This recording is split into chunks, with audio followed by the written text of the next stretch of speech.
Hello, everyone. Welcome back to your favorite troubleshooting channel, Fix Netflix YouTube channel.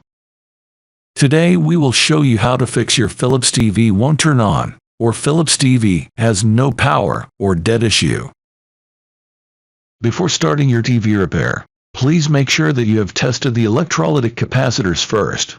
If you stay with us all the way to the end of this video and try each of these methods, and there is very high probability that this problem will be solved for you. Step 1. Find the bad capacitors on PSU board. Open the TV rear cover. Look at the PSU board.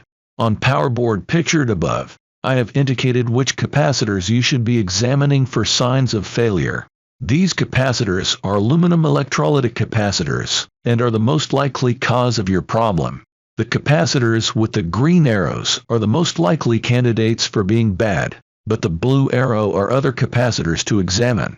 If found any bulging vents or leaking capacitors, you need to replace it.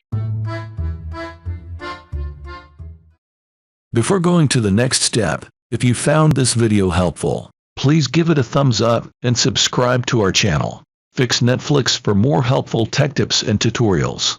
If you face any problems during this session, then don't hesitate to inform me on comment section. I will be happy to help you and answer your all queries as soon as possible. So, let's start it. Step 2. Check the main fuse. If cannot found any burn component on it, checking the F101 main fuse is okay or not. Step 3. Check output voltage. If fuse is okay, then check the output's voltage, power on the TV, and if no output's voltage of 5 volt, 12 volt, and 24 volt, we suspect the power factor correction PFC section is failure. Measure the voltage of big filter capacitor is only 302 volt, instead of 380 volt. That's mean their PFC section is not working. Step 4. Replace SMD on PFC circuit.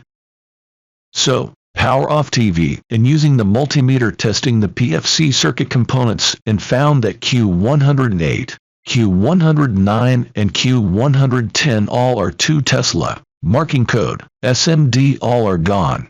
So, using the 2A SMD as a replacement and the TV is working properly. Actually, this is a common fault in this PSU board. So, that's the whole story, my friends. We have covered the steps to fix TV no power or dead issues. If you face any problems or still have same experience, please leave a comments here. I will be happy to help you. If you found this video helpful, don't forget to give it a thumbs up and subscribe to our channel Fix Netflix for more tech tips and tutorials. If you have any questions or need further assistance, feel free to leave a comment below.